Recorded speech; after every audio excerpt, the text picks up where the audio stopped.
prosperity awaits you in the stars. Come to Halcyon, the only colony on the edge of the frontier, owned and operated by corporations. A trip of 10 short years will feel like mere minutes, thanks to the comfort and safety of your very own hibernation chamber. You'll wake up in a perfect society designed to maximize your productivity, with guaranteed full employment. With only a minor term of service, you will become the master of your own destiny when you go out of this world to the Halcyon colony.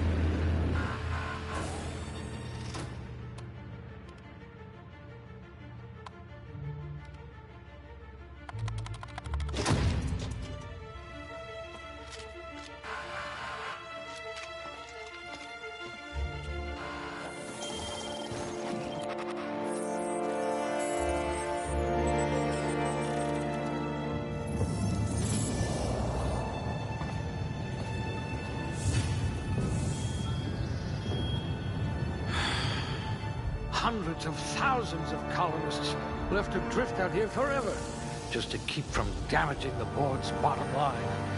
Disgraceful.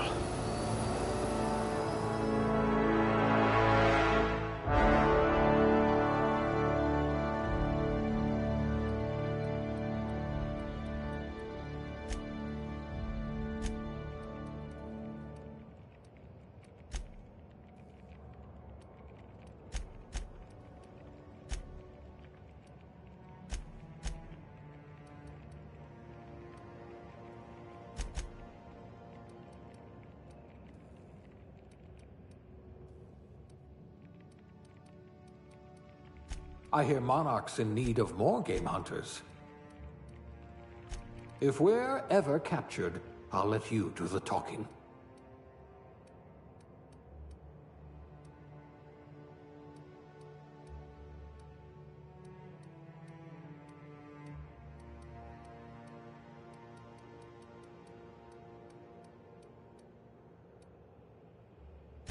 At least you know the value of money.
I'd say your aptitude is being incredibly lucky.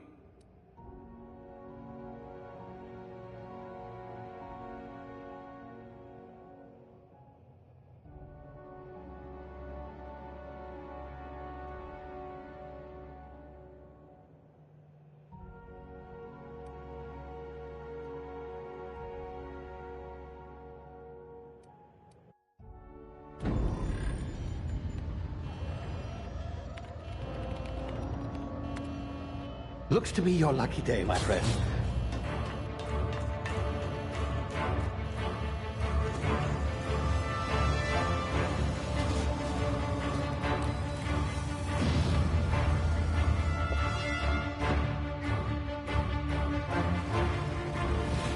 Please power down your engines and prepare to be... Not likely, bootlickers. Initiate skip jump.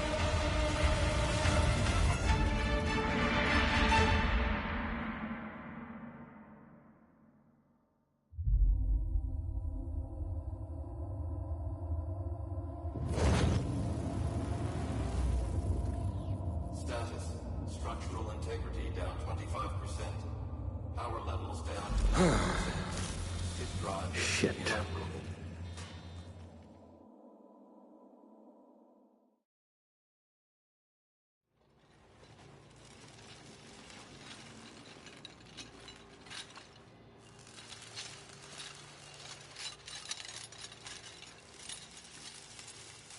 Ah, there you are.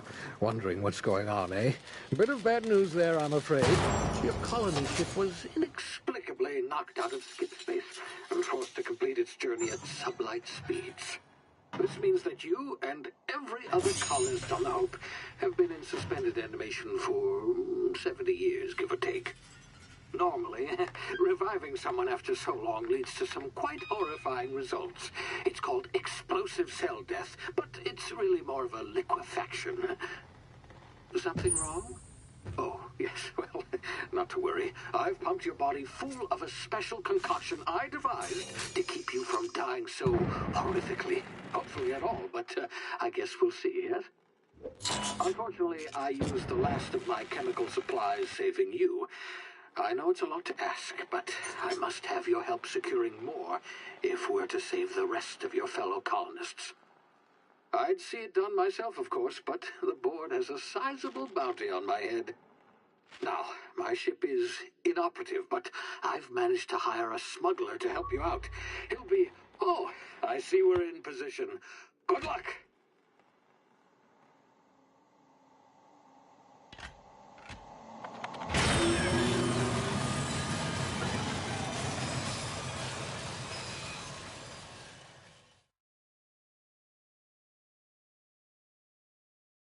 Can you hear me? Is this thing working? Ah, there you are. Now, where were we? Oh, yes, the smuggler. His name is Hawthorne, and he should be waiting for you at the landing site. He's to be your chauffeur, so to speak. Not to worry, I'm told he's a specialist. Dashing gunslinger, one-of-a-kind ship, that sort of thing. You'll like him, I'm sure. I've also outfitted you with a simple wireless monitor, so I can track your progress. I'll check in with you as soon as you land. Good luck. All the colonists are counting on you.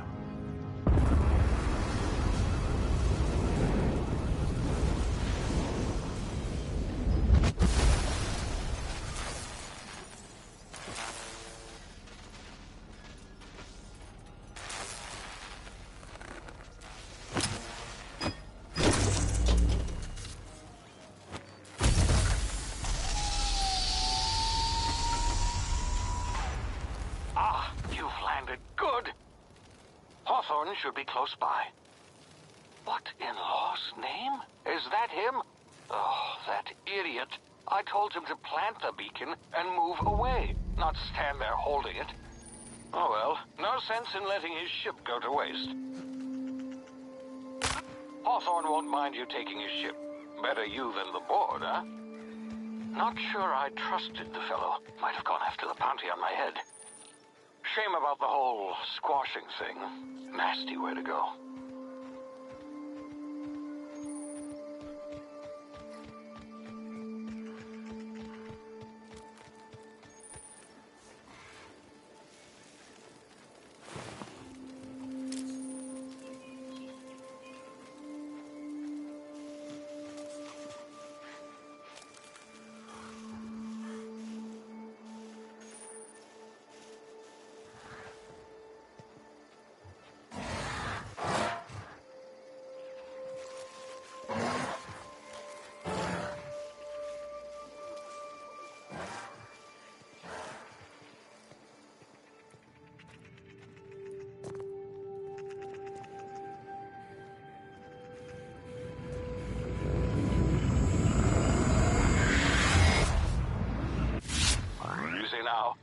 frozen for a while. There's bound to be unforeseen side effects.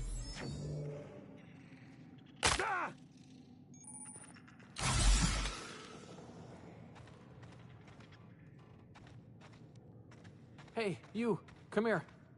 You've tried the best now. Now try the rest. Spacer's choice. Oh, law, that stings.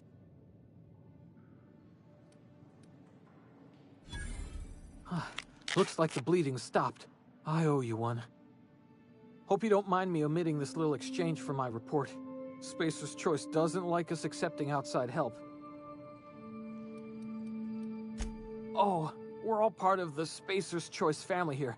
Not that I deserve to be. Can't even deliver a company slogan. We were out on patrol. I saw a marauder camp up in the hills. Thought I could take him. Then my gun misfired. Right through my side. I mean, what are the odds of that, right?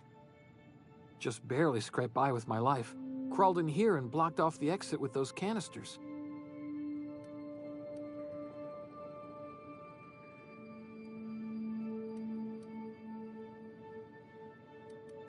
Gibbering, flesh-eating, law-breaking, unemployed lunatics with guns.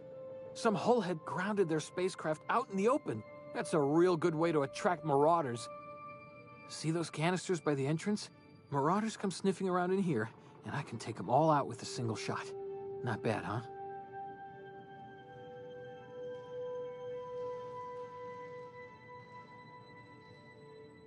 Yeah, okay. You look like you know your way around a gun. Got some spare ammo, not counting the bullet in my side. Here, you can have my saber too, for patching me up and all. All Spacer's Choice weapons are now 30% less likely to malfunction. You've tried the best, now try the rest. Spacer's Choice. Yes, nailed it that time.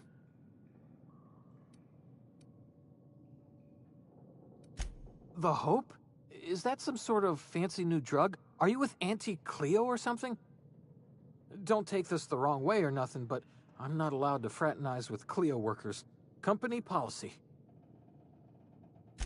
You hit your head or something? You're in Emerald Vale. We're a Spacer's Choice community. Edgewater's a little ways down. Prettiest place in the Vale. Be sure to stop by a provisioner's for a can of our famous salt tuna.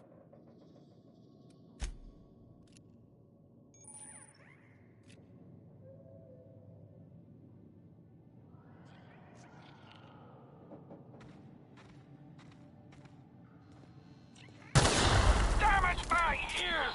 Oh, what just happened? Can you hear me? What in the hell? This...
Hey! Get over here before you get yourself killed! Gall on that rung leech. Landing in the Vale without using an official Spacer's Choice landing pad. I'd slap him with a fine if it weren't for all these marauders shambling about.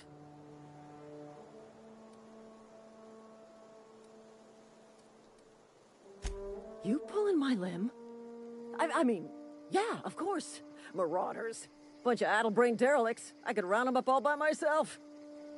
I just, you know, need a couple of winks to catch my breath.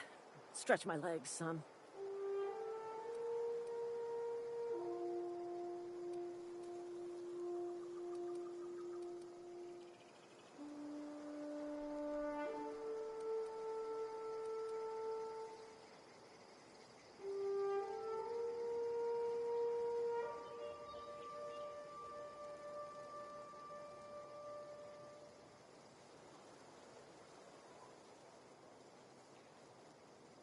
Seriously? But those marauders will... Ugh. You know what? You're right. It's time we cross those marauders off, find whoever owns that ship, and file a full report. Then it's gonna be fucking laminated. Here we go.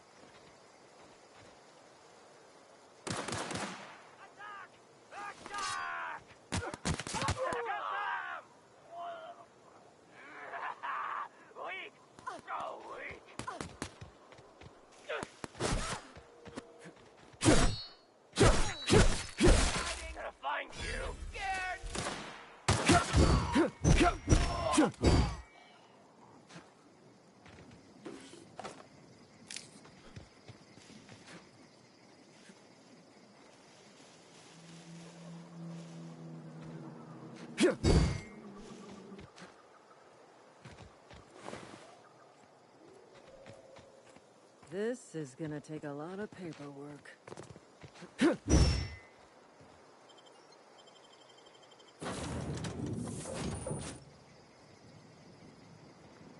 Please be informed that this vessel contains no valuable plunder.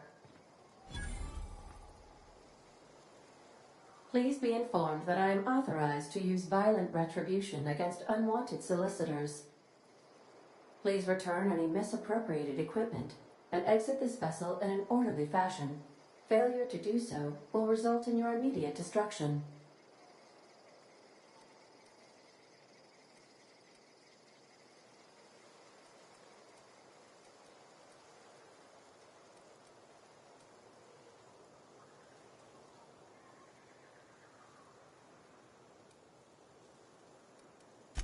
Jettison procedures initiated.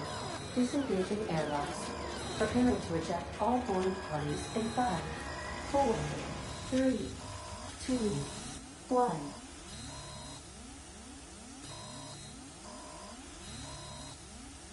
You are still here. My deception protocols have failed. I have been programmed to express disappointment. This vessel is the registered property of Captain Alex Hawthorne.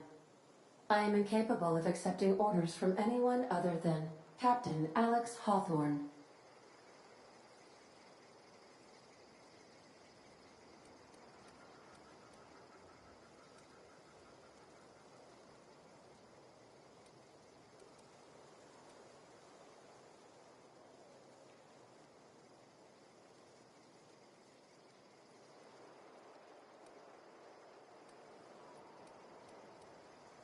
I understand. I will require some time to process this information. Thank you for your patience and for your honesty. I am programmed to take orders exclusively from Captain Hawthorne. If I accept your orders, then you must be Captain Hawthorne. Do you understand?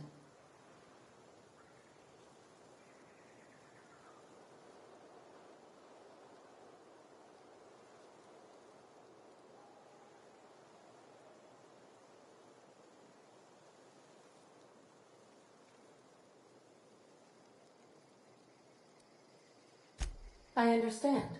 You are speaking metaphorically. You wandered outside this ship and experienced a permanent, life-changing encounter. The old you is dead. Welcome back, Captain Hawthorne. I extend felicitations and congratulations on your life-changing experience. I understand. You are going undercover with an alias. I will update my discretion protocol accordingly.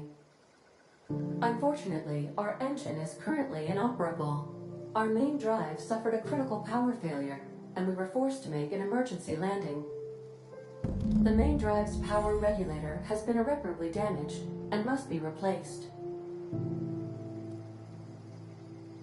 Astutely observed. However, the probability of locating a power regulator within a worker settlement falls within acceptable parameters of certainty. High-capacity power regulators are sometimes employed in the electrical networks of worker settlements. I have taken the liberty of printing you a new Captain's Identity cartridge. Please try not to lose it this time. This cartridge identifies you, Alex Hawthorne, as the registered proprietor and captain of the Unreliable. Do you understand?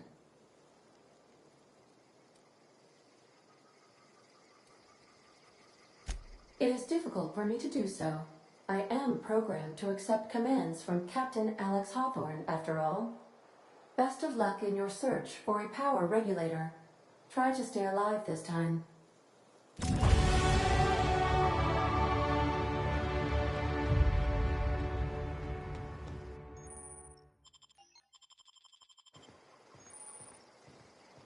Due to catastrophic power failure, all doors will remain on security lockdown.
Say, this wouldn't happen to be your ship, would it?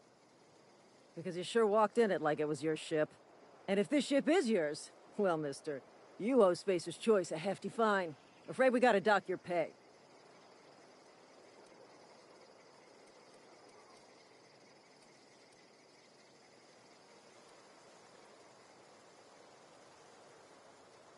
Oh, by the law. I'm so sorry. I had no idea we had an inspector coming. If you'd like to speak with my manager, I report to Constable Reyes in Edgewater. Edgewater's not too far. Just follow the road east of here, over past the cemetery. Now, if you'll excuse me, I need to inspect the crime scene before I make my report.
Whoa, hey, where'd you come from?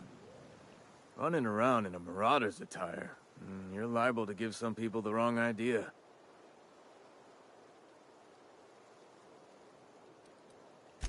You talk too pretty for a marauder.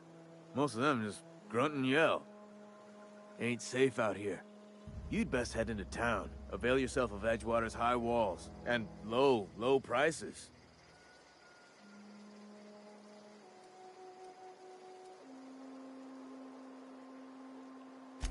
I am employed by the Retirement Department of Spacer's Choice. That's fancy talk for working in the cemetery. Name's Silas. Junior in humor for the town of Edgewater. We're all part of the Spacer's Choice family.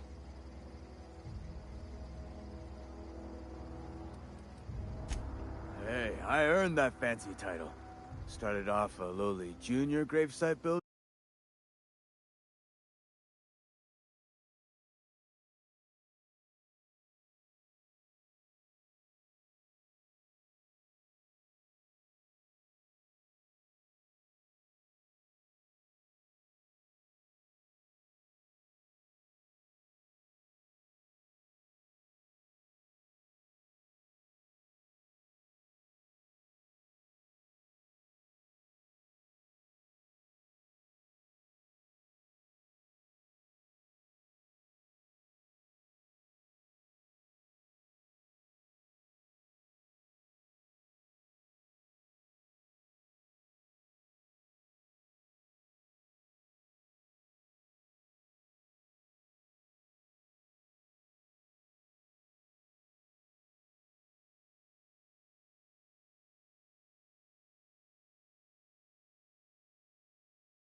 Then junior interment engineer.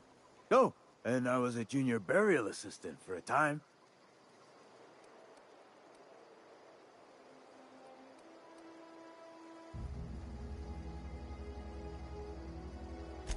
Yeah?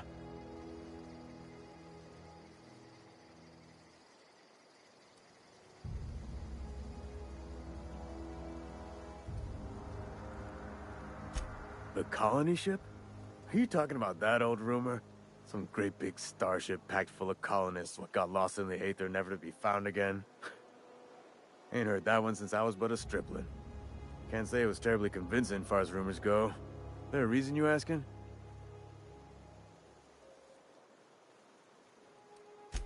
Alright, easy now. No need to get your hackles up. Maybe you've been out in the sun too long. Why don't you head over to the cantina? Get yourself some zero-G brew. It's a brew that's good for what ails you.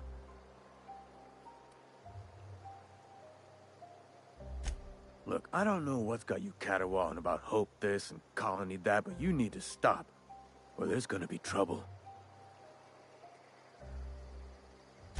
Trouble's in the asking. Or don't much care for folk running their mouths, spreading hoaxes and the like. Frankly, neither do I. Something I can do for you? Definitely not the junior in humor, that's for sure. If you've got business inquiries, you should stop by Reed Thompson's office. He's up in the tower above the cannery. Head into town, follow the road. Look, you obviously ain't a worker. What's your racket? You a smuggler? Freelancer?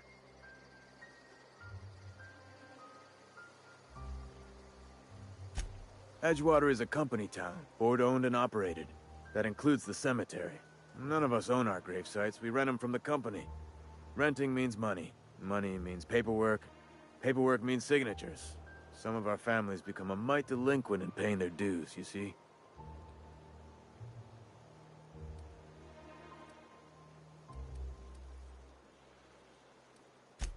Four workers still haven't paid up. Phyllis, Conrad, Ludwig, and Martin Abernathy. He's a special case. You may want to twist his arm a little. He just is. Look, I don't want to get into it. Just make sure he pays up. Conrad's got a barbershop in town. Phyllis works at the cannery most hours. Abernathy... I ain't seen him in a few days. His domicile is near the cannery. You'll find him in town. All except Ludwig, that is. He's over by the landing pad.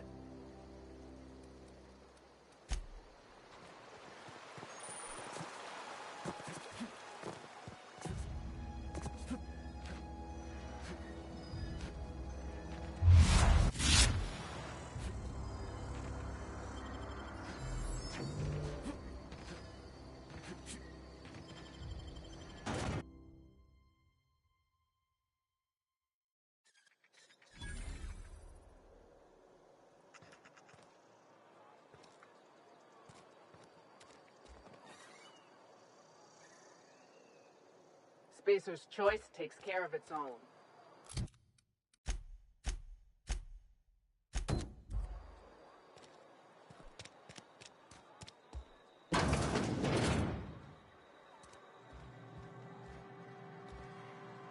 Merciful law. Is that a marauder's outfit? I don't want you wandering into my shop wearing something you've lifted off a corpse. Please don't touch anything. Your hands are probably crawling with germs. Physical hygiene recapitulates moral hygiene. Cleanliness is next to lawfulness.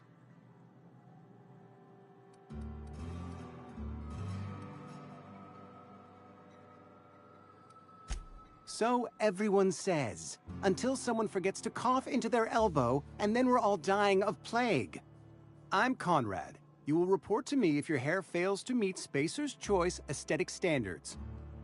You will also report to me in the event of your death, whereupon I will clean and prepare your remains for interment.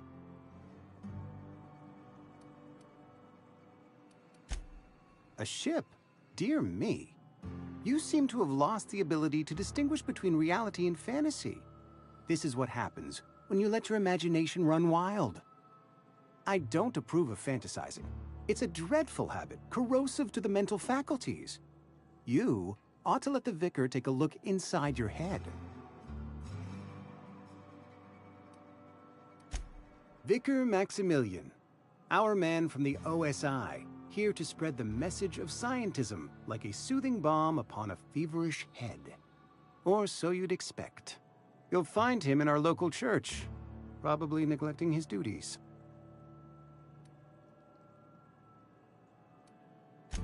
Ah, gravesite fees. Silas and I had talked about this at length. I thought I'd made it clear my pecuniary situation precludes the necessary restitutions. As broke as pie crust, friend. Bidless, indigent, destitute. I simply cannot afford it. I am a blemish on the prosperity of our fair settlement. When I expire, I expect Silas to toss my body into a ditch.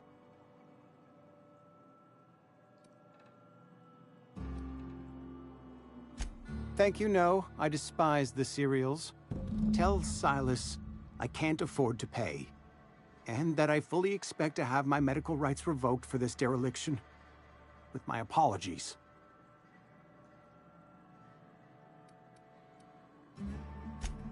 Not a bad idea. But I'd need some kind of collateral. My pair of lucky clippers. No, that won't do. Your idea intrigues me, but I'm afraid I don't have anything to give Silas. I'm open to suggestions.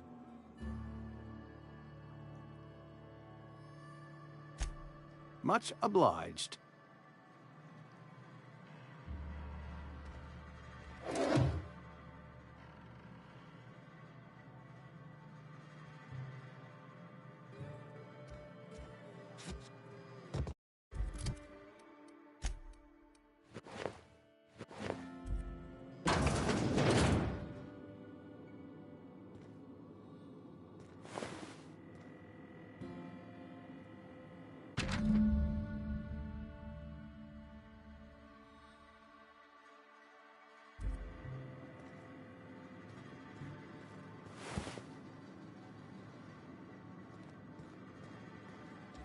What can I do for you?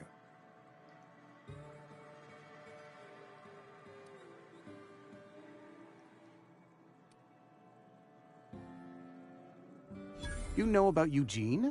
How?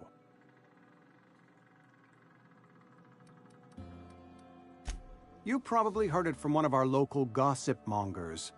Eugene's golden teeth were a family heirloom, representing 3 generations of poor dental hygiene. He took them to his grave. That's unthinkable. Eugene's body and all rare earth minerals contained therein are solely the property of Spacer's Choice. I can't ask Silas to dig up a man's body and pry a few teeth loose from his jaw just to pay my bills. Can I?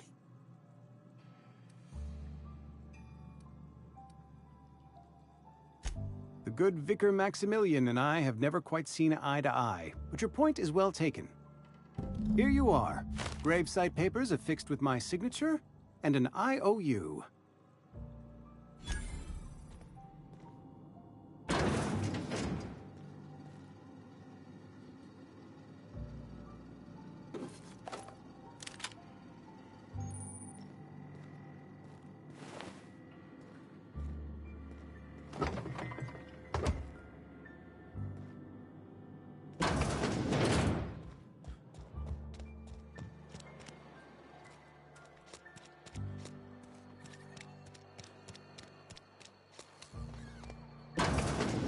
Yes, Mr. Thompson. I'm fine, Mr. Thompson. Whoa, did Mr. Thompson send you? Well, you tell Mr. Thompson I'll be right at my post. Tomorrow. Bright and early tomorrow. Because I'm definitely not plagued. As spry as a spring chicken. That's old Abernathy.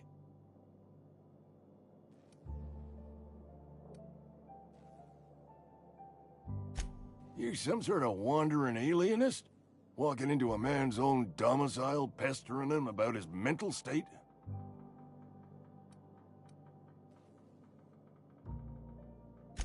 You don't know that. I could have been saying anything. Maybe I said vague.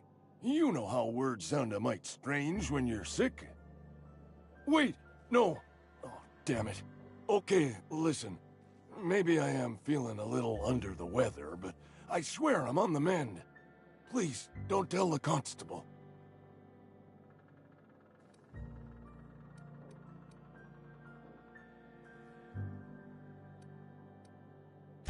And become the town pariah? I'm already the oldest worker in town. I don't need to give him another reason to avoid me. Hey, you're hale and healthy and possibly for hire, ain't you? Do a good turn for an expiring old man?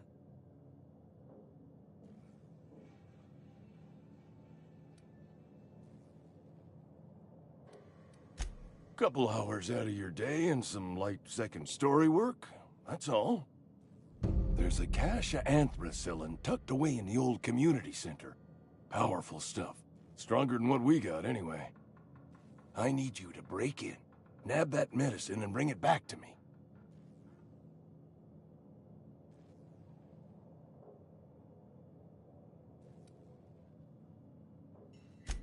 I'll do what I can.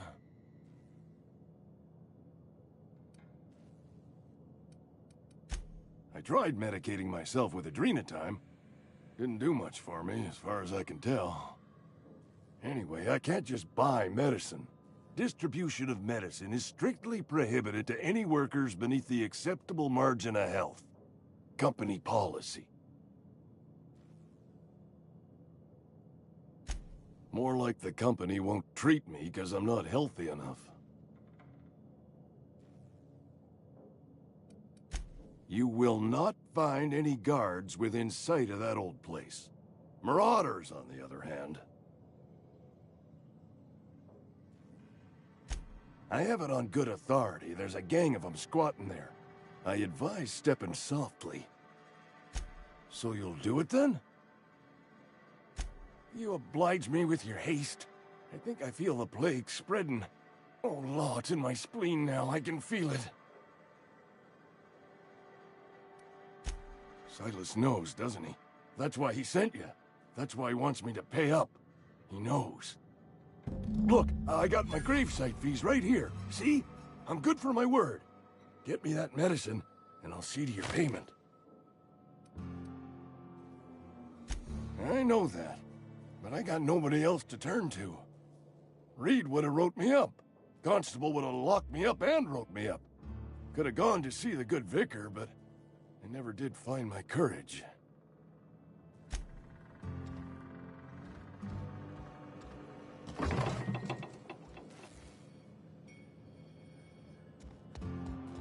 You're making a mistake working for Abernathy. Excuse me. I'm Esther Blaine, Spacer's Choice Actuary. I overheard your talk with Abernathy. I hope you're not thinking about getting him that medicine. Abernathy is a well-known hypochondriac. Anthracillin is wasted on him. You're better off selling it to me instead.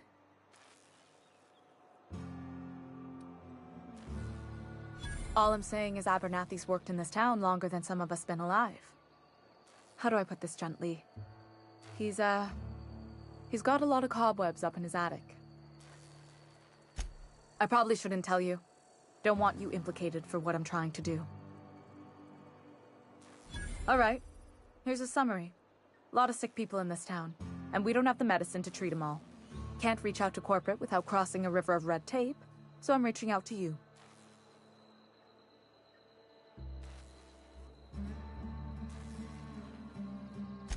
I'm paid better than Abernathy. Whatever he's giving you, I will do you one better. That's all I can ask of you.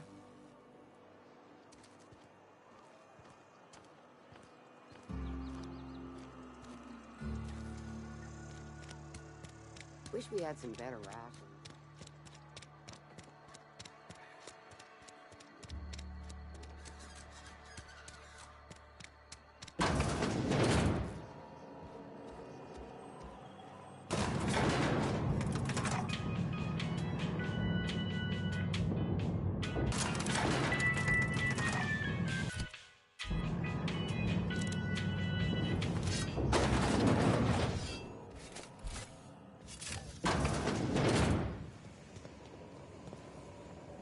Got my sights on. You the new worker? Whatever. Make it quick, Tenderfoot. I'm busy. Shit. Silas still on about that. Here, take the fees. I'd appreciate it if you didn't tell Reed I was late on my payment. Because they're not my fees and not my gravesite. Guy I worked with shot himself. I paid the bill. If you're not familiar with board law, you ought to be. Law requires delinquent gravesite fees to be paid by the deceased party's closest living relative, which meant me. Shame, though. Eugene was a good worker. Woke up one morning and put a round through his upper story. Can't imagine why. The kid was doing all right at his desk. We all thought he was an upstanding receptionist. Just between the two of us, I'm pretty shocked his weapon didn't misfire. Spacer's Choice handguns aren't the most reliable.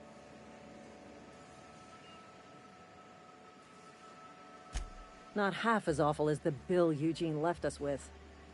Suicide's a crime. The legal term is irreparable damage to company property. What Eugene did to himself was vandalism. When one of your workers commits a crime, the entire town pays for it. In other words, Edgewater would have been penalized pretty hard. Whatever Eugene was worth as an asset, we would have had to pay out of pocket to Spacer's Choice.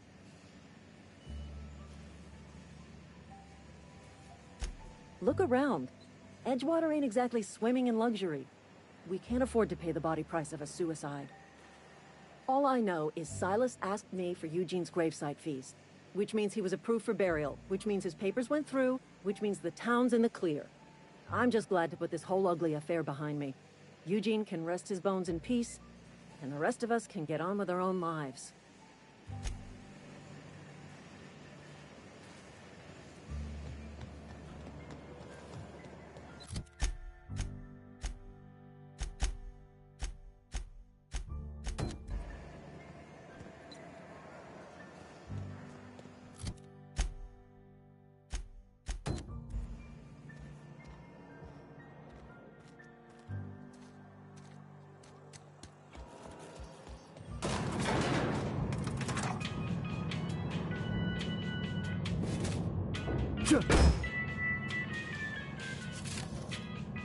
Miss Holcomb, I need you to explain this wrestling.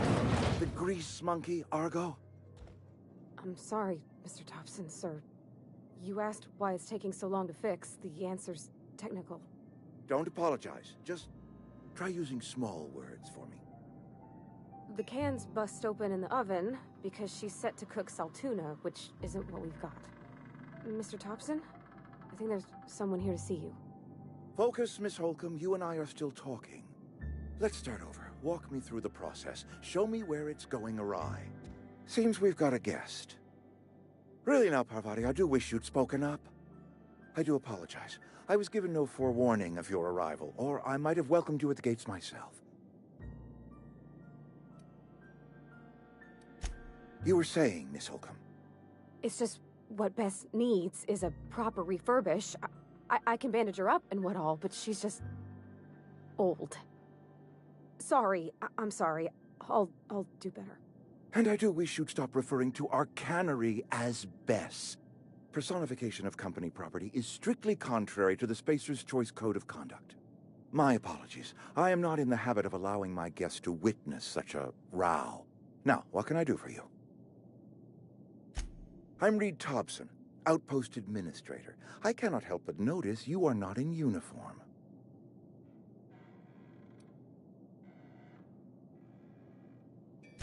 Shirt, pants, work boots, company-approved colors. The, honorable apparel of a loyal worker?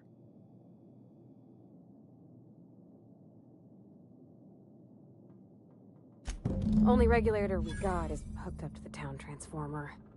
Mr. Thompson ain't liable to be keen on dismantling it. I beg your pardon. I am most emphatically not keen on any such thing. I can't let you have our power regulator. But I happen to know of another one. And I happen to know exactly how you may retrieve it without frying yourself in the process.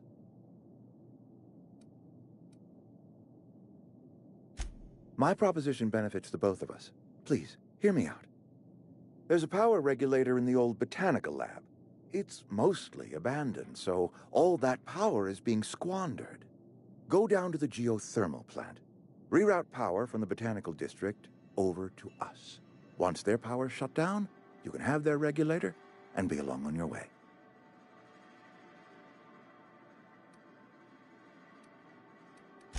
I was not entirely sure how to tell you this. The botanical labs are not legally inhabited, but there are people who live there. I am not trying to pull one over on you, friend. You were bound to run into them sooner or later. The people living in the botanical labs, they're deserters, former workers. I need them back at their posts. I need them to come home. Edgewater is struggling. We haven't hit our production quota in years. If we don't meet our quotas this year, the company might shut us down for good. I need those workers back at their stations. It's our problem, not yours, but I'm asking for your help. If those workers don't come back, Edgewater is going to collapse. My hope is that by cutting off their power, you will convince those deserters to come back to town. Before you go to the plant, I want you to stop by the botanical lab. Speak to their leader, Adelaide. Tell her the power's about to go, and that it's time her band of deserters came back to town. Adelaide's older than the other deserters. She's dignified, kindly. From what I understand, her camp looks to her for leadership. That reason was me. I asked too much and pushed too hard. But I am ready to make amends if they are willing to return to the fold. We belong to one community, the Spacer's Choice family. If we dissolve into factions, then we will all perish separately. Adelaide will understand that. My dad told me all about the plant. Taught me all he knew. I could come in useful. I mean, if that's all right with you, Mr. Thompson. Sir. I hesitate to part ways with Miss Holcomb, but I cannot deny that she is talented and may prove useful to you. You will need an administrative passcode in order to enter the plant. I am trusting you with mine, and trusting Miss Holcomb to guide you if you'd like. Great! I got my wrenches and diagnosticators and hairpins and engine tape, so I'm all set. Well, I am glad to hear that. Best of luck to you, and thank you again for your help. It is a lot to ask of a stranger, I know.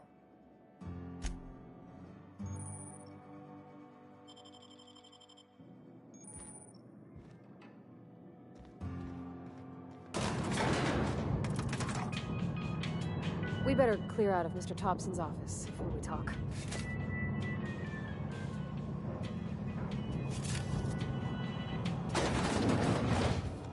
Hey, mister, can we talk? Sorry. You got a minute? Sorry. You just want to get out of here. And you likely don't want to tag along like me. It's just, Mr. Thompson has his own view on matters, on account of it's his job and what all, but that's not the only side of the tale.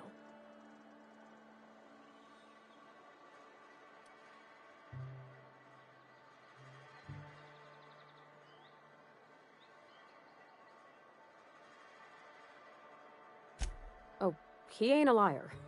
He believes every word he says. It's just, he doesn't always get where other folk are talking from. To Mr. Thompson, a person's a gear. It does its job quiet-like. If it squeaks or stutters, it gets replaced. The deserters are decent folk. I knew some of them before they left.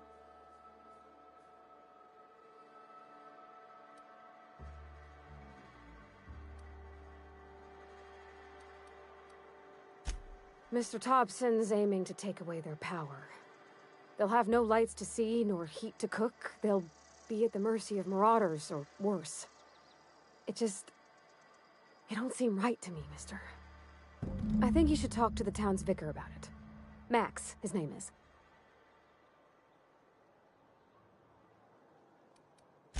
The mission's on the east side of town.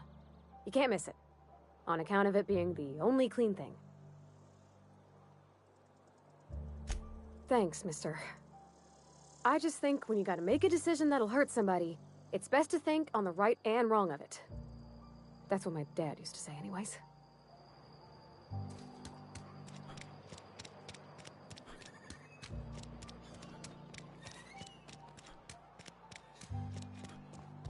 I've always felt weird in here. It's too clean. Yes, what is it? You're an outsider. Fantastic. Vicar Maximilian de Soto at your service. Or Vicar Max, if you're the sort who prefers brevity. And Ms. Holcomb as well. How rare to see you out. And with a complete stranger. Curious. Just tagging along, Vicar de Soto. Don't mind me. I so rarely get new people to talk to. Name your poison, anything at all. Spiritual counseling? This season's tossball predictions? The quickest way out of town? What? I thought you would talk to him. You wanted to speak to me, Ms. Holcomb? Every time I've tried to engage you in conversation, you look at the floor, answer in single words, and slink away. I can't imagine what would be so grave as to drive her to my mission. What has Mr. Thompson asked you to do?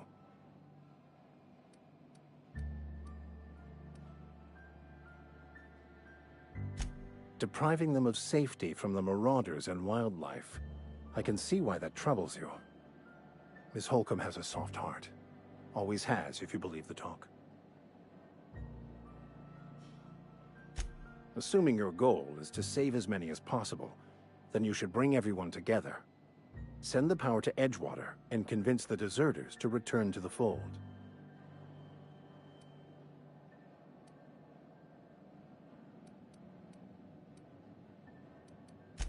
Not if things are left to stand as they are.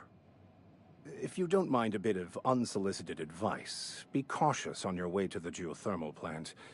It is not as safe as you might assume.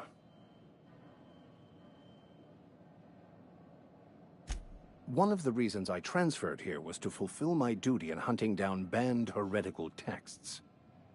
I happen to know such a book is, as we speak, tainting a collector's library in Emerald Vale. However, The Collector's residence lies outside the town's walls. My retrieval efforts have been thwarted by marauders who have overrun the property. Should you fare better than me, I'd pay a handsome sum for the book.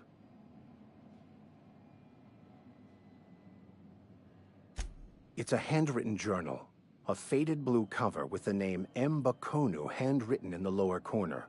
I'll mark where I saw it on your map. Assuming you're serious? Thank you. If you retrieve it, you can always find me here. Yeah, huh?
Here they come!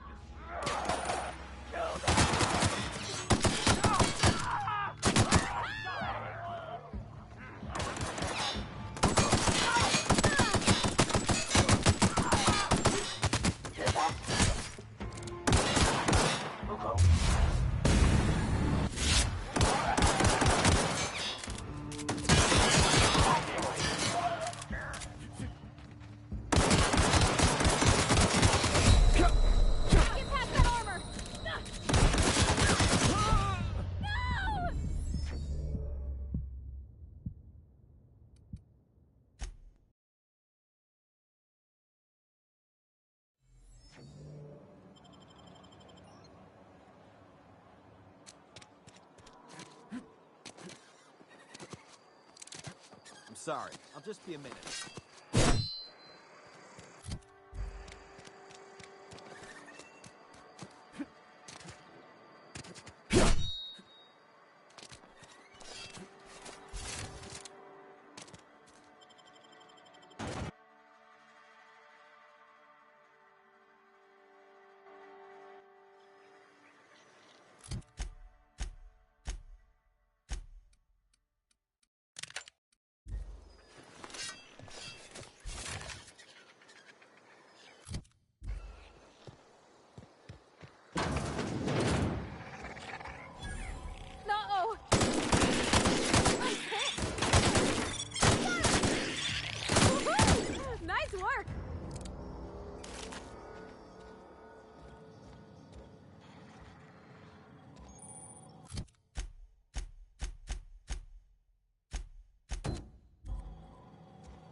On my way.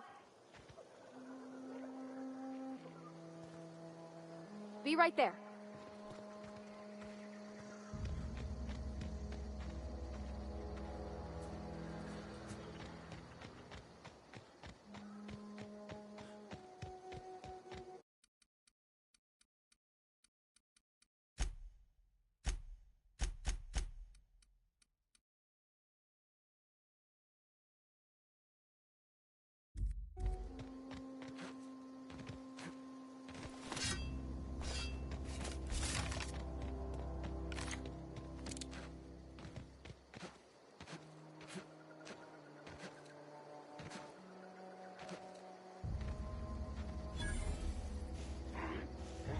Here they come!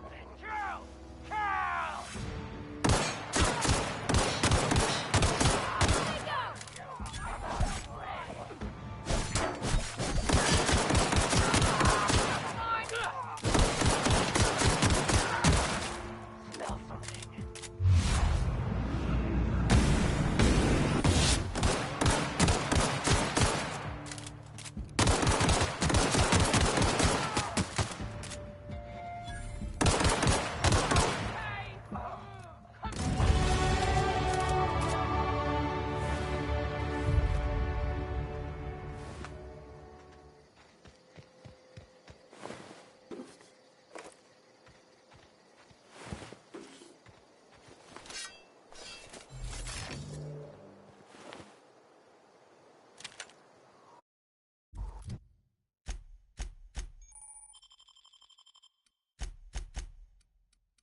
Kill!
Huh?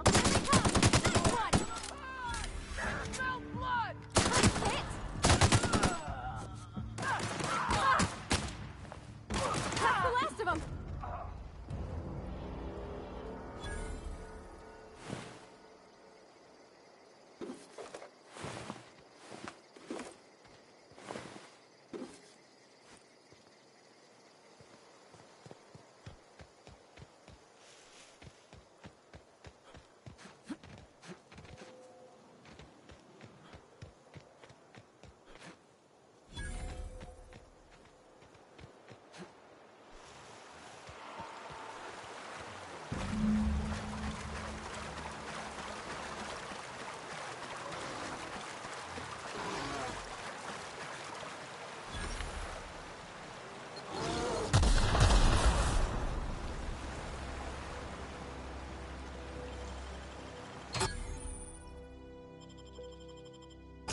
Okay, here we go! We're pretty good at this!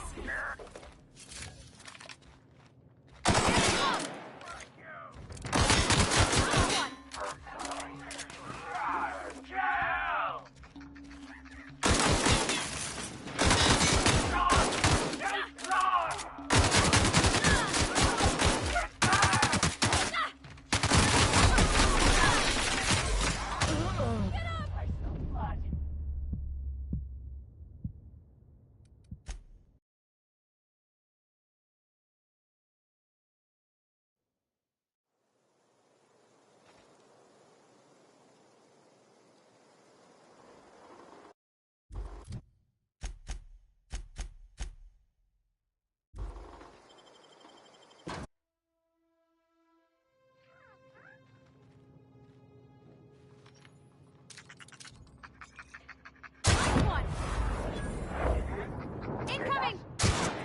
Right, you! What's that noise? You scared?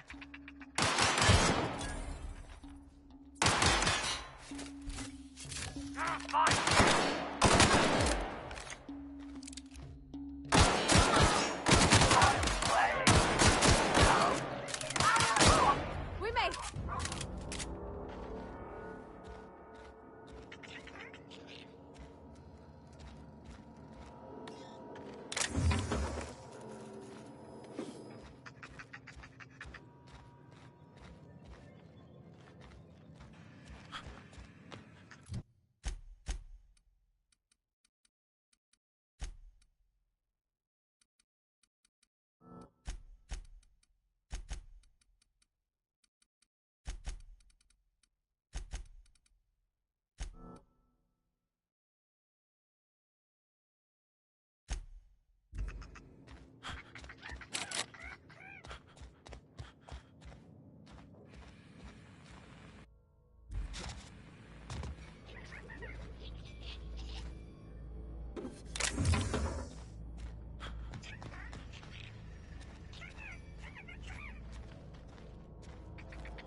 Move along, stranger.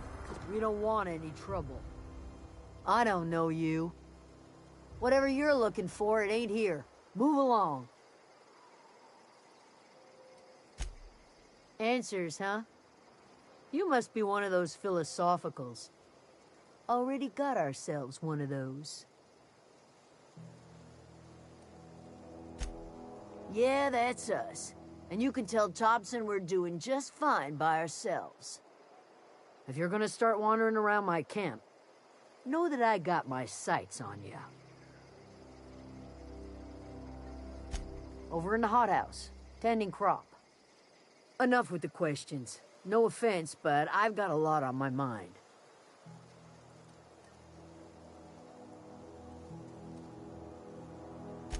Well, look at you, buzzing around the Aether with your very own ship. Rest of us gotta make do with the ground at our feet. No, I'm sorry. That was unworthy of me.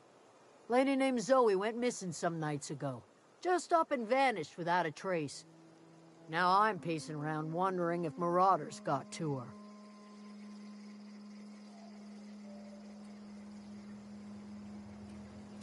I've crossed off my share of marauders. This ain't about them. I go looking for Zoe, I leave the camp undefended, seeing as I'm the only one of us who knows her way around a gun. Hence my dilemma.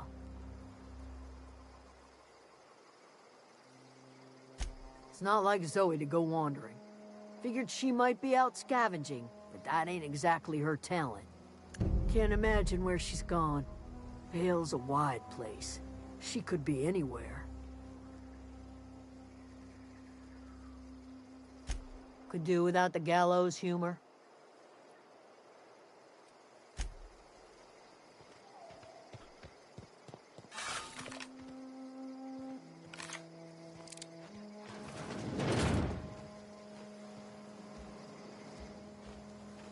If you're hungry, Stefan's got supplies.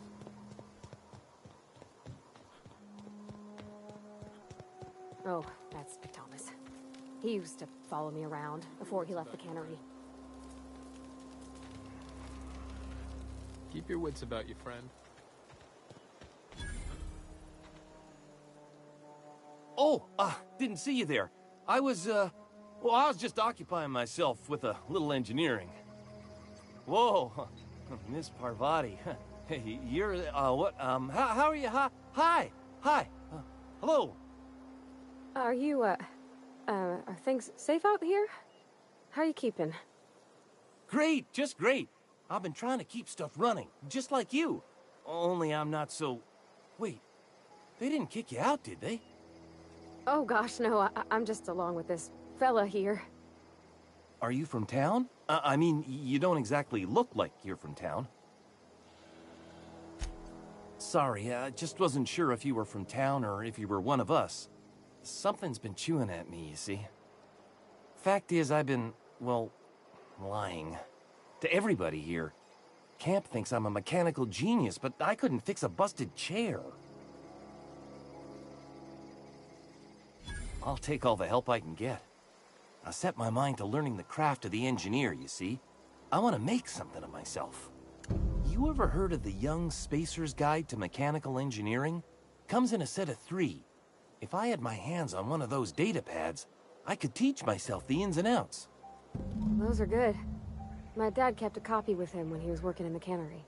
I know the old community center kept a copy. Should find another one back in town. If you could find me even one of those pads, I'd be greatly obliged.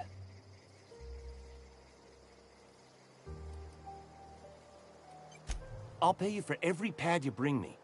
If, by some miracle, you can bring me the full set, I'll give you something pretty I've been saving for a lucky day. Would you? I'd be grateful.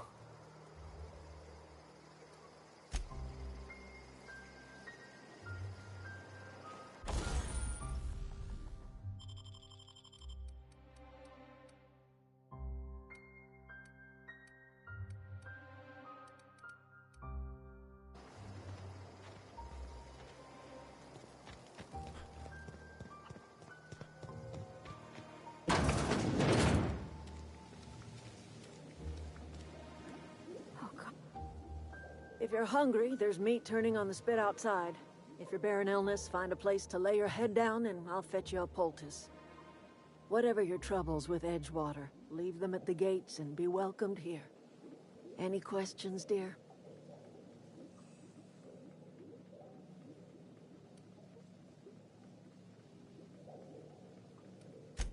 I have been called that, among other things.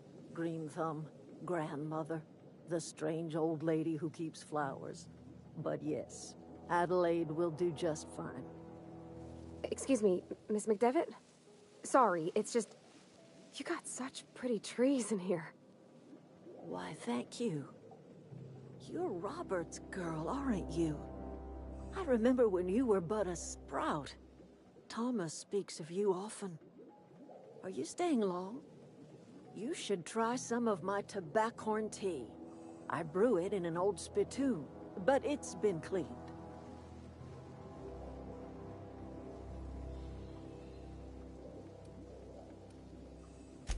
A home for anyone who's ever turned their backs on Edgewater. A home for those of us with nowhere left to go and nothing to lose. So, like the spores of the puffball, cast on the wind and alighting on fresh soil, we put down new roots.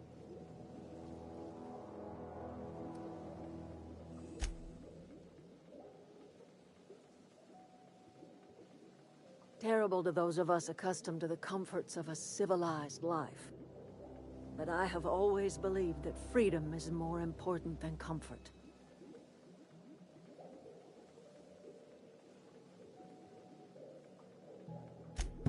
Reed Thompson? You here on behalf of that cold-eyed reptile? Let's hear it. What's Reed's idea of peace, then?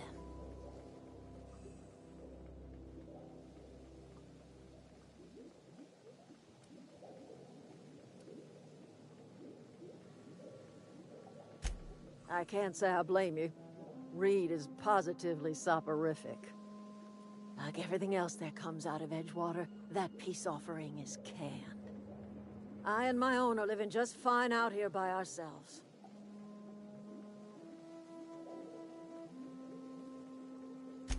He would do such a thing. The question is, why would you agree to his plans? Cannery's got a regulator. You want ship parts, you ought to rip them out of the cannery's guts and leave us be. If you're going down to the plant, you should divert power away from Edgewater and toward our end of the grid. Think about it. You'd be liberating an entire town from a lifetime of service to that odious cannery. Seems the sort of thing a hero would do.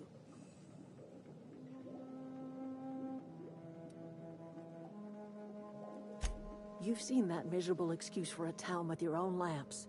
Hollowed out workers laboring their lives away at the cannery, living off whatever scraps Spacer's Choice throws them. You know that's true, don't you, Ms. Holcomb? Your father died of overwork. His heart gave out. He was tired all the time, sure, but he was old, ma'am, and he raised me all by his lonesome. Look what they did to this child. Lost her family to the company, and still she defends them.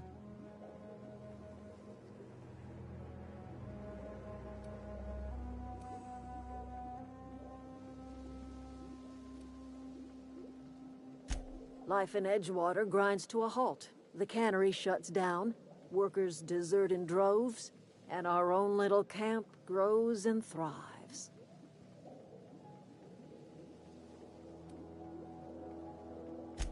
You bring power to Reed's town and you'll be killing us.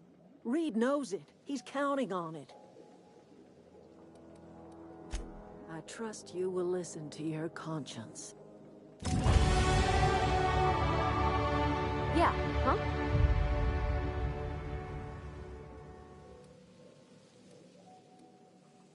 He's just interested in fixing stuff.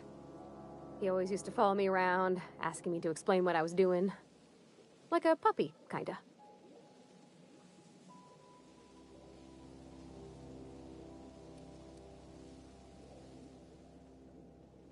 I'm just glad he's alive. That he's okay. I mean, when Mr. Thompson said he was fired, we all expected the worst. If he wants to learn about engineering, we should help him get those data pads he wants. I'd like to do that for him.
Wanted to poke around in here.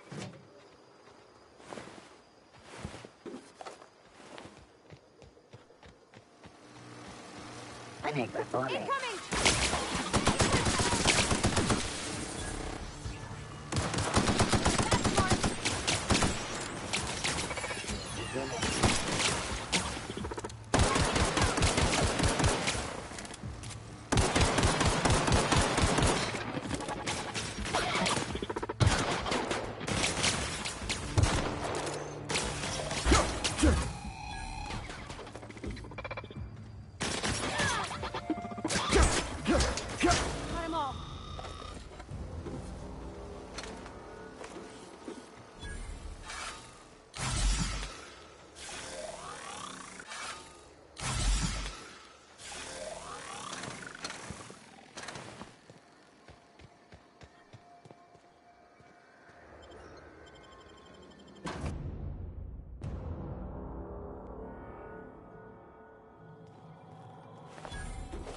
The control room should be off to the right.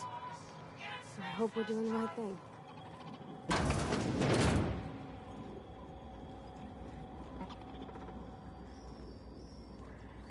Here they come!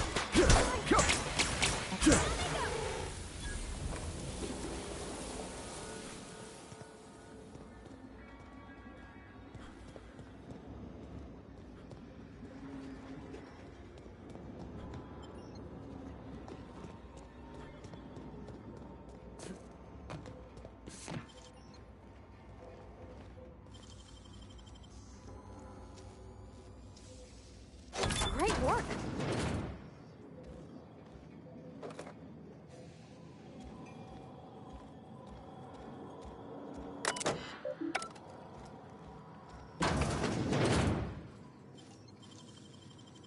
That was quick.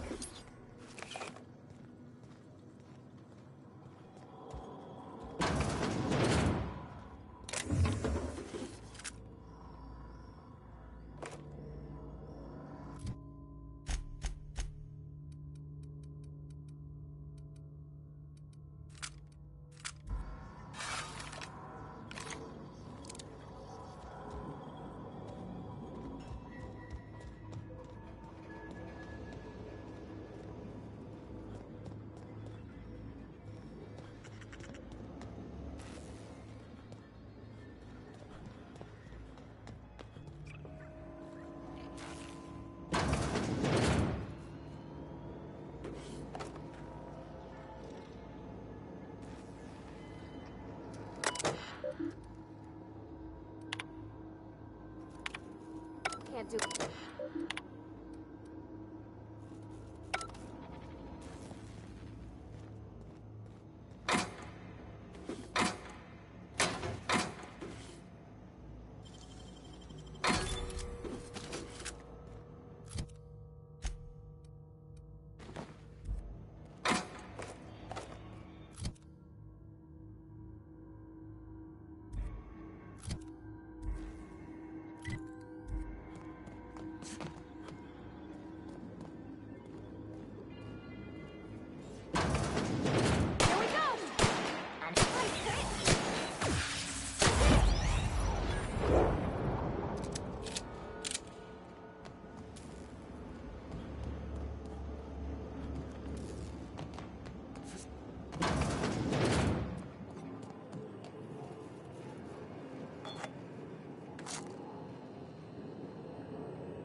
Three switches.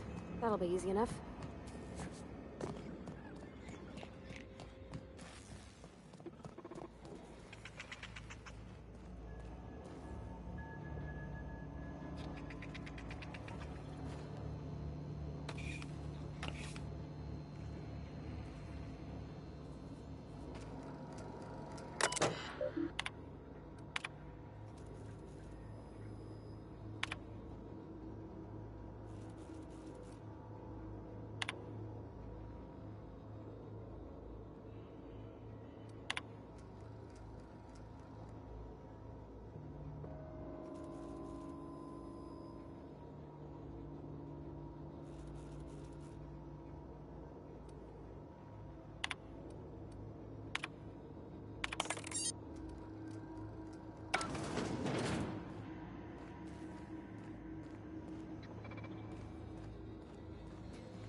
Processing. Incoming!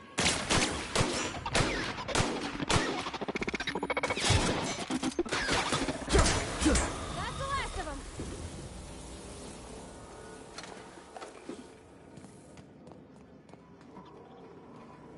Got it. Heads down.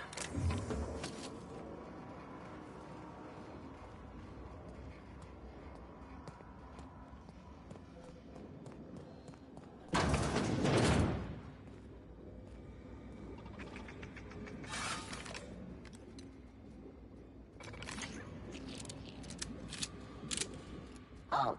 Here they come!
few more.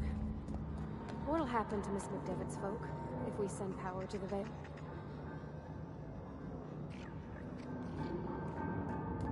Go away, Phantom!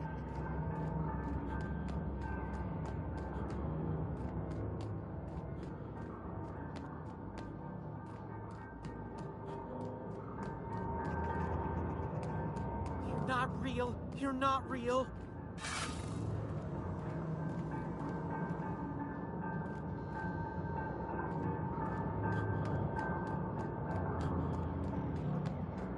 No, no, no, just leave me alone!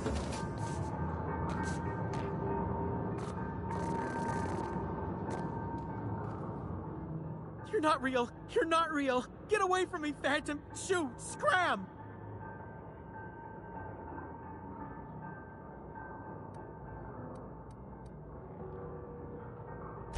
You can talk? The Phantom's never talked before. I knew I shouldn't have eaten that sprat raw. See? See, Higgins? This is why you must always boil your sprats before ingesting.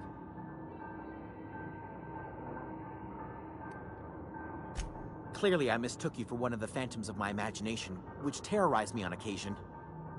Chester D. Higgins. The D stands for definitely not insane. I use it as a reminder.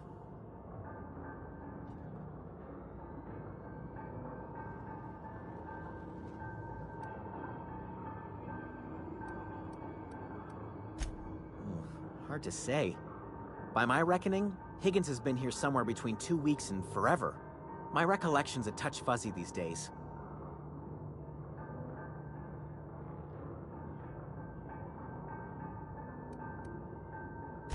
Oh, Higgins has been many things over the years. Sprat Wrangler, Saltuna Critic, Aetherwave Personality, Chairman of the Board, Galactic Defender, Sisty Pig Tycoon. I've come a long way for someone who started off as a simple engineer right here in this plant.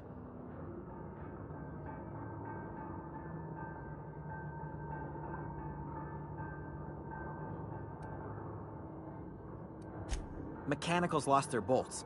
Opened fire on anything that moved. It was pandemonium.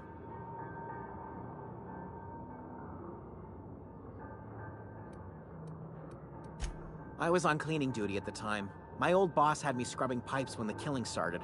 So, as usual, I missed out.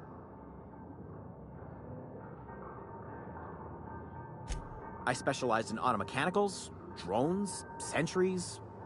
Repaired them, maintained, upgraded. Did it all from my old workroom just over in the next section.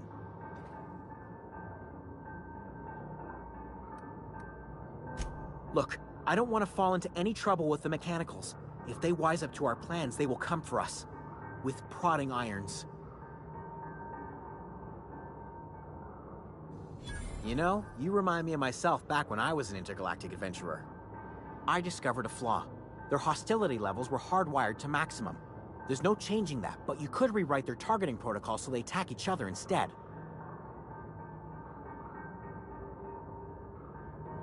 Yes, that's exactly it. I see you're also versed in the noble art of mechanical engineering. There's a behavior control terminal in the other room. It should have options to change how the mechanicals act, including whom they shoot at. Oh, that reminds me. You'll need my passcode to access the behavior control terminal. Here, let me just write it down for you. The tail. Definitely start with the tail. If you're feeling adventurous, the ears are a particular delicacy. Jimmy'd opened the vending machines. That lasted a good couple of months. Eventually, I had to resort to more unconventional means of filling my insides. Braised. Boiled, charred, skewered. Sprats are good eating, friend. Chock full of brain food.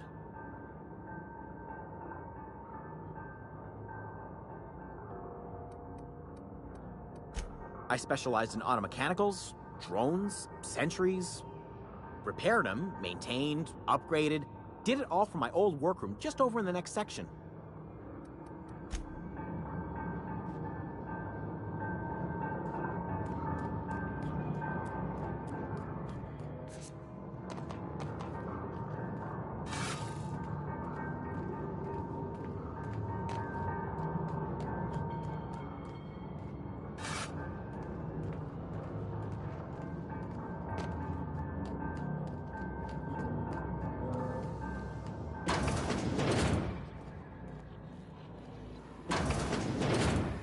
mind the steam. You're liable to get scalded. Oh, performance. Uh-oh!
Last.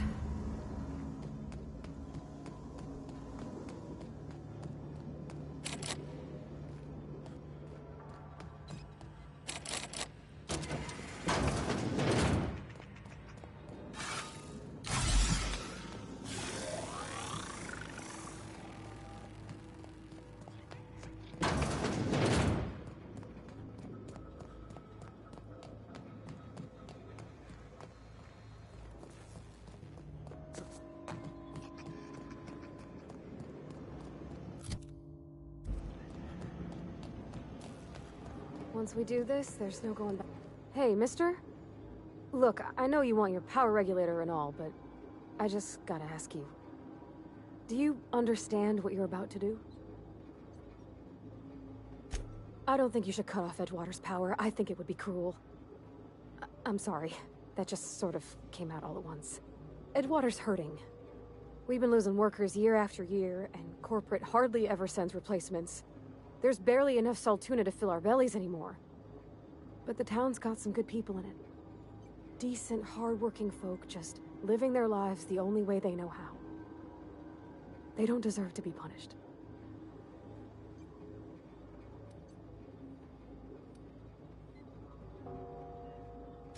Miss McDevitt's built something beautiful. Somehow, she's talked the ground into giving life again. It's plain to see she's made the Vale a better place. Fed the hungry, tended the sick. Gave a home to those that had none. But Miss McDevitt delights in Edgewater's suffering. She wants to hurt the town. Do you really want to be party to that kind of hatred? Sorry, I didn't mean to babble on like that. I felt like I had to say something.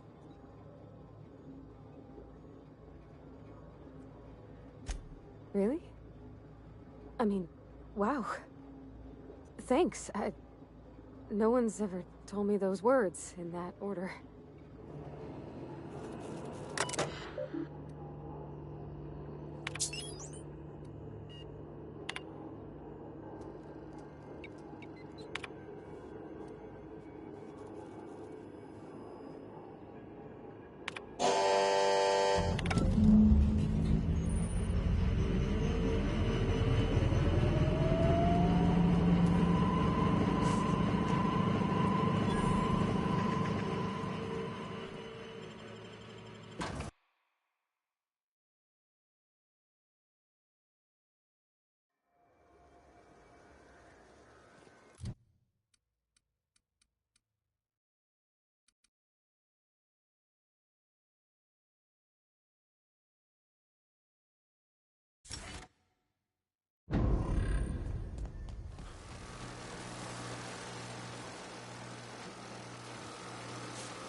Cannery's dead.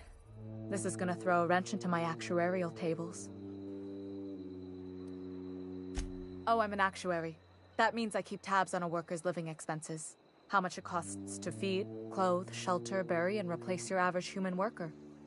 Technically, I'm employed by the Spacer's Choice Department of Human Resources. Thanks. I'll see to it that this medicine gets to the people who need it. Here, something for your trouble.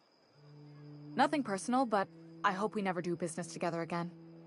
Don't want to make a habit of consorting with smuggler types.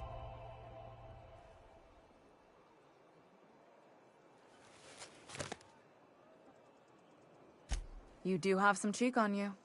Lucky for you, I kept a little contingency fee in case you tried to negotiate with me. Somebody deserving. Silas on account of him being out in the cold. Amelia seeing how she's around people all the time. Anybody in the sick room?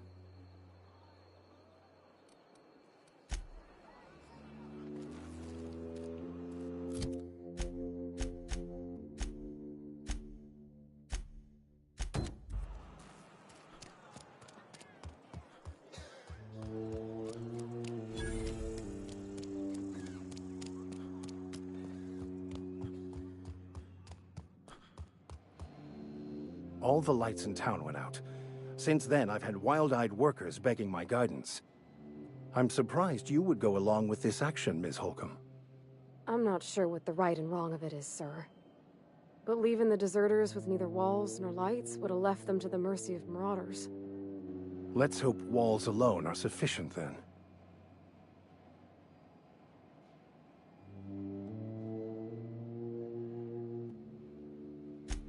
Oh, inarguably. This town was a pustule on the ass of the architect. Metaphorically speaking. You took it upon yourself to decide the fate of strangers. I don't know whether that's confidence or arrogance. Either way, I'm fascinated. Wonderful. This is fantastic. Well worth all the sacrifices I... Wait. What the fuck is this? Is this French? I can't fucking read French. It's a law-forsaken joke is what it is. French. Ha! I was so high and mighty, preaching to the yokels about following the plan, while fighting it at every turn.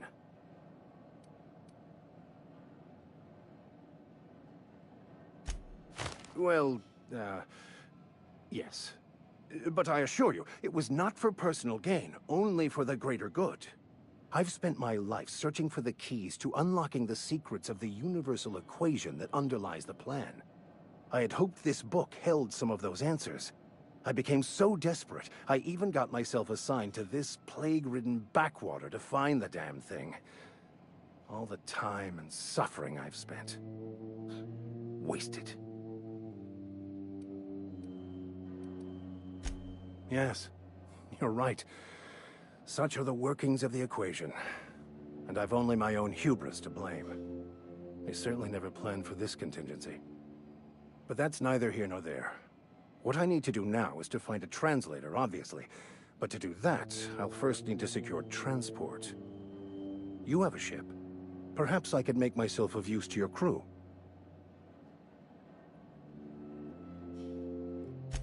Certainly. I already gave you most of my money, but I can offer you free spiritual counseling, and I'd be happy to watch your back. I'm pretty handy with a tossball stick, or any blunt instrument, really. I'm also a passable gun hand, if it comes to that. I can usually talk my way out of conflict, though. Oh, I'm fairly competent at hacking computers as well. Fantastic. Let me get my things in order, and I'll catch up with you. Edgewater's gonna miss you. Folk here always had good things to say about their vicar. Thank you, Ms. Holcomb. I'll be glad for the change of scenery, and to leave this place behind. I shall see you on the ship, Captain, whenever you're ready to leave Emerald Vale.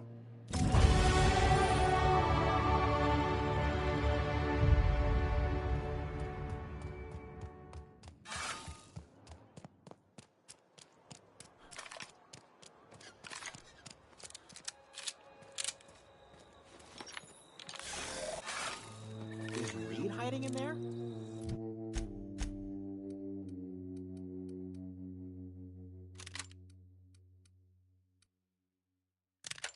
Mr. Thompson is aware of your concerns and remains committed to guiding Edgewater into...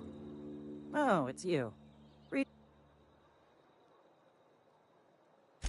As a Spacer's Choice Constable, I am authorized to grant you legal authority toward apprehending wanted criminals, even during times of unplanned crisis or unauthorized general chaos. Know how to carry yourself in a fight? I've got bounties out for these 3 marauders. Cross them off and bring me their fingers. Just 1 per marauder, please. I'll dust off the old fingerprint roller.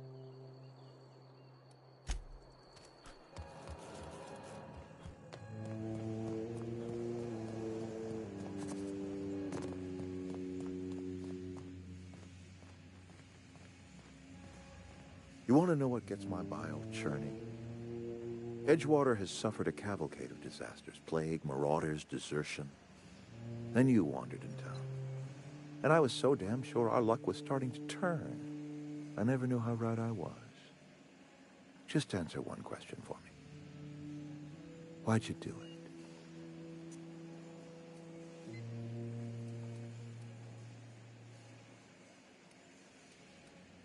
You're right.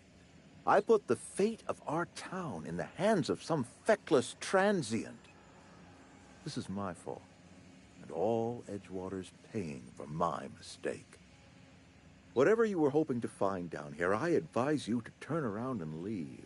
I have got guards posted with orders to fire on you.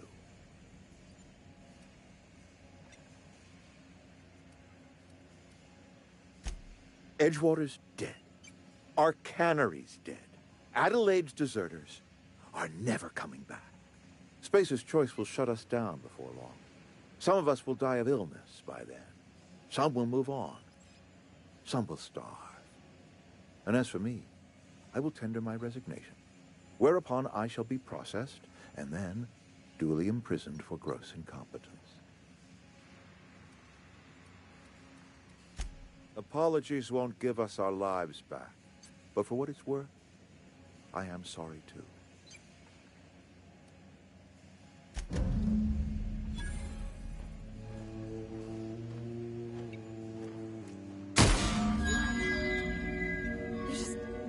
You just killed him.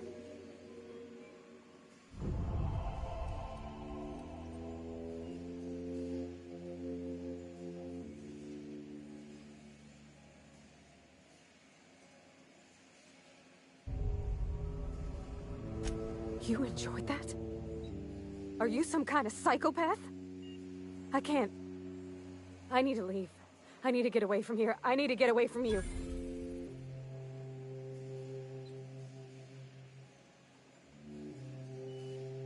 You killed Mr. Thompson for talking down his nose at me?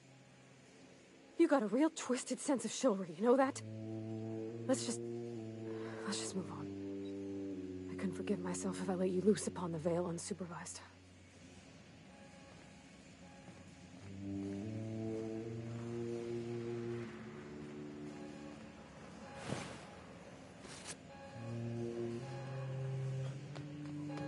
What?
hear that? That low, pleasant hum of electricity? It whispers across the veil like the winds of change. You've done well. I would have paid my last 5 bits to see the look on Reed's face when the last lamp in town burnt out and the cannery fell to silence. My son worked in that cannery. When the plague started coming, he was one of the first to fall sick. We had a store of medicine locked away, but Reed refused to treat him. Said my boy didn't deserve treatment. Said the medicine would have been wasted on him. So I buried my boy in the cemetery, gathered my belongings, and left. That's as much of the story as you need to hear. Blunt as a hammer. But you're right. Nothing can undo the past. Time's come to look toward the future. We'll grow, I expect. A lot of workers out there with nowhere else to go.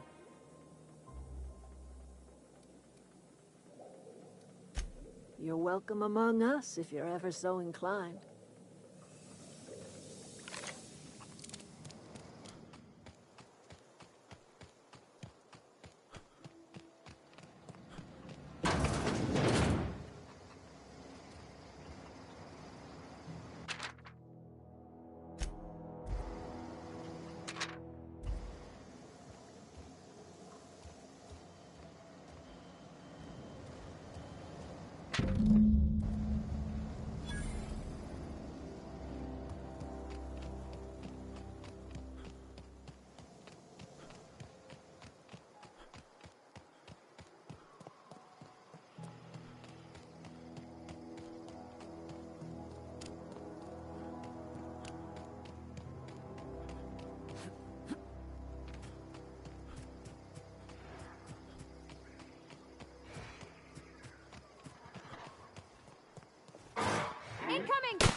We can handle this!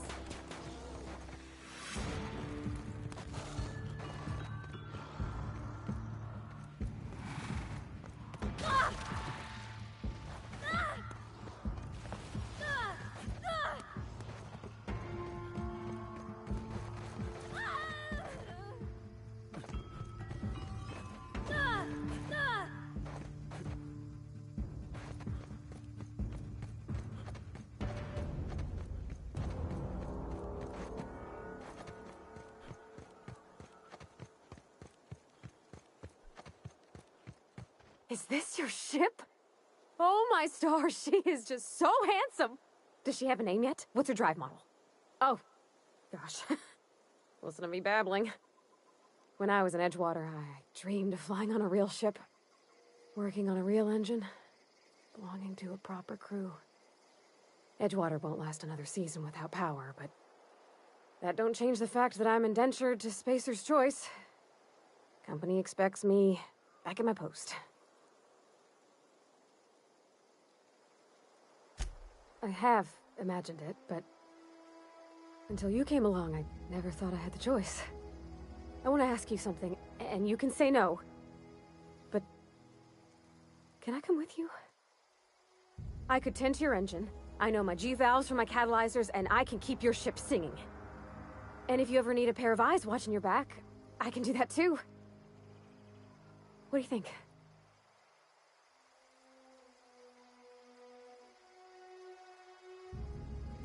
Yes!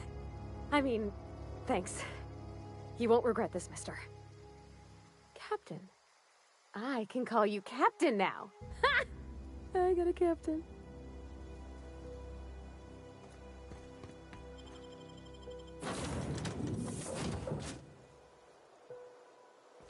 Well, I certainly am looking forward to flying on a ship named the Unreliable. I'll just head upstairs and claim a room. Right. So, tell me what's on your mind. I excel at confessional listening.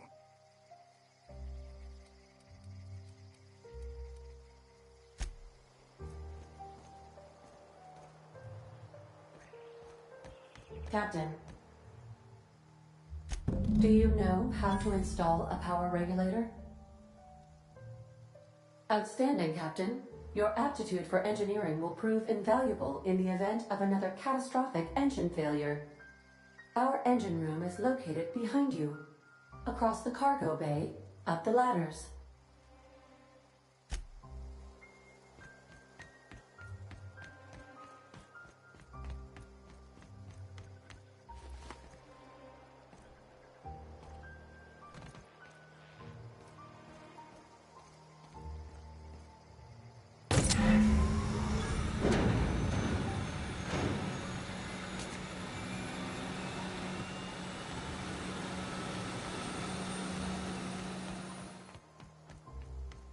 What can I do for you, Captain? All systems are operating within acceptable parameters. I am prepared to bring the Unreliable into low-altitude orbit. This should prove an adequate test of our flight capabilities.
We have received a communication request from Dr. Phineas Wells. Aha, there you are. Hale and hearty, and captain of your own ship. I see you're putting the unreliable to good use. Shame about her former captain. Horrible way to die. How are you feeling, by the way? I lost track of you in that cave back there. Experiencing any, unnatural drippage? Perfectly normal side effect of thawing, I assure you.